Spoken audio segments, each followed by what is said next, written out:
إن الحمد لله نعبده ونستعينه ونستغفره ونعوذ بالله من شرور أنفسنا ومن سيئات أعمالنا من يهدي الله فلا مضل له ومن يضلل فلا هادي له أشهد أن لا إله إلا الله وحده لا شريك له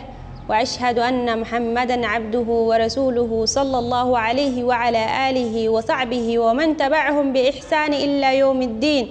أما بعد، قال الله تعالى: يا أيها الناس اتقوا ربكم الذي خلقكم من نفس واحدة وخلق منها زوجها وبث منهما رجالا كثيرا ونساء واتقوا الله الذي تساءلون به والأرحام إن الله كان عليكم رقيبا. سبحان الله، إلهي سبحانه وتعالى وحنا قد ذكر إيو أنثى وإلهي سبحانه وتعالى نقد لقي محون إلهي سبحانه وتعالى إنه قلت لقلي إلهي سبحانه وتعالى وحوليه ما خلقت الجن والإنس إلا ليعبدون. إلهي سبحانه وتعالى منو أبور كلية وحن كأهين إنا نعبدنه مركا إلهي سبحانه وتعالى إنا عبدنه نو أبوري haddana maalmahan waxaa lagu jiraa maalmihii qeyrka badnaa lagu jiraa siiba maanta waxaa lagu jiraa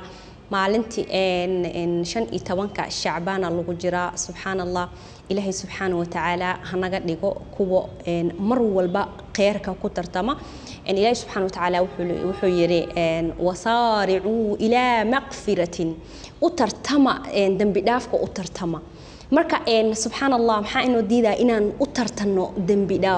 dembi dhaaf rabbigeena subxaana wa tacaala xaggiisa inaaga sugnaaday. maxaa inoo diidaa inaan u tartanno halka aan kaga tartami lahayn ani qabiil hebelaa ka soo jeeda, ani saana ahay, ani intaa ka dhacay, ani waxaasaa qabsaday, ani waxaasa sax. adduunkan wax in laga qabsado waa muhiim. ilaahay subxaana wa tacaala wuuna abuuray adduunkana wuu ina keenay. adduunka macnaheeda ma ahan in lanoo keenay inaan seexano, ma ahan macnaheeda inaan naloo keenay in aan cunno hor ka seexano. maya, adduunka inaan wax u qabsano nafteena wax u qabsano nafta markaas nafafka oo markaas oo agagaarkeena joogan aan wax u qabano. allah subxaanahu wa tacaala inaan caabudnane marnaba ay wax naga mashquulanin. waxyaabo badan marka aad tahay qof rabbigeeda ku xiran ama qof rabbigiisa ku xiran, waxa ku furfurmay amuuro badan ku furfurmay, nolol badan ku furfurmayso. anigoo maanta Jawaahir Xuseen Ibrahim waxaan meeshan ka cadeynayaa inaan qof bani aadan, xitaa haddii uu yahay qof i xumeeyay ama haddii ay tahay qof i xumeysay, inaan qof bani aadan calooshayda aan waxba ugu haynin. ilaahay subxaanahu wa tacaala hana wada cafiyo, ilaahay dalkeena hanoo hagaajiyo, ilaahay muslimiinta maslaxaha dhex dhigo, ilaahay subxaanahu wa tacaala cudurkan hada socdo allah subxaanahu wa tacaala hanaga dulqaado, ilaahay subxaanahu wa tacaala hanaga dhigo kuwa isku duuban, ilaahay kuwa dhibka nagu haayo dalkeena qasaayo allah subxaanahu wa tacaala hanaga qabto. ilaahay subxaanahu wa tacaala kuwa mar walba cibaadadiisa u janjeerano oo waqtigiisa waqtiga ilaahay subxaanahu wa tacaala noogu talgalay inaan cibaadaysano aan kadib maranin. ilaahay subxaanahu wa tacaala hanaga dhigo, ilaahay subxaanahu wa tacaala hanaga dhigo kuwa mar walba dardaaranka quruxda badan ee is xasuusiyo qowlka ilaahay iyo dhikriga ilaahay iyo waxyaabaha ilaahay subxaanahu wa tacaala na amraayo iyo sunnada rasuulkeena calayhi afdalu salaatu wassalaam ina jihaynaya yani iskugu dardaarmaayo. ilaahay subxaanahu wa tacaala hanaga dhigo. maxaa ka qurux badan qof walaal haddaa soo xasuusisid in maxaa dhada dhikriga ilaahay? maxaa ka qurux badan qof walaal maxaa ka qurux badan haddii aad dadka soo xasuusisid waxyaabo qurux badan oo wanaag kugu jiro, ilaahay subxaanahu wa tacaala xaggiisana ajir ka kasbanaysid? maxaa ka qurux badan wax wanaag mar walba in lagugu soo xasuusto inta wax xumaan lagugu soo xasuusan lahaa? heblaaya maasha allah waxaasay i soo xasuusisay markaa dhexdeed. ani hadda sidaa idin sheegayba waxyaabo badan aniga ma soo baranin, laakiin wallaahi waxyaabaha qaar waxaan ku soo xasuustaa dadka i baray. mar walba marka aan aqrinayo aayadaha qaar, markaan aqrinayo waxaa soo xasuustaa dadka markaas i baray, weliba anigoo yar i baray. yacni dadkaas maxay u noqon kartaa, yani waxay u noqon kartaa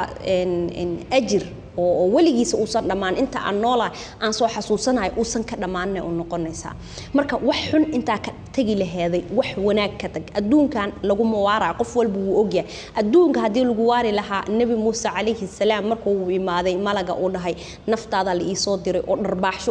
oo malaga uu ku dhuftay oo Ilaahay subhanahu wa ta'ala markuu uu noqday إن ملقا وإلهي سبحانه وتعالى كسر لهاي إن وسوي دي موسى عليه السلام أنت وربا إنه نولادو أنت وربا إنه نولاد ما بقول سنة ما شم بقول سنة مرك ملقا وماذا النبي موسى عليه السلام أو أنت رفتا إنا نولاتي أو نبي موسى ولهاي أو هدي عند البض أنت عن ربا إنا نولادو أو إن أخيرا مرك وقلت بس ما شم إنه قلنا ساعة إن نولشيد هاي الله أوكي نبي موسى ده بساسته هاي أو هدي كل سنة هدي كدي حتى عن نولادو عن قناعة قف دنتيو قبر السجاي ونفتن ليجا قادنا هذا بها ليجا قاتو ده مركا إن سبحان الله قف والبو أوجيها إنه لمنع قف والبو أوجيها مركا محاك قروح بدن إن وناك قروح بدن الريبتد محاك قروح بدن وحلو صح سوستوفي عن إن الريبتد محاك قروح بدن وح وناك بدن ولقوق صح حسوست أنت إن الريبتد أنت ريبا لهذا وحياه حن مركا إن شاء الله تعالى إن ما أنت حديت ربي أي ما قف بلي آذن أني وحو أم قبو إن شاء الله وحرجينا قف والبو ولا وهو وحي قبو إنه إيشيغو إن عفيه بإذن الله الكريم إن وأنا مع السنتين وولاشينا جوار حسين وإنت يرو وأنا ذا إذن سو جيدي سي وحنا إذن لا هاي السلام عليكم ورحمة الله تعالى وبركاته.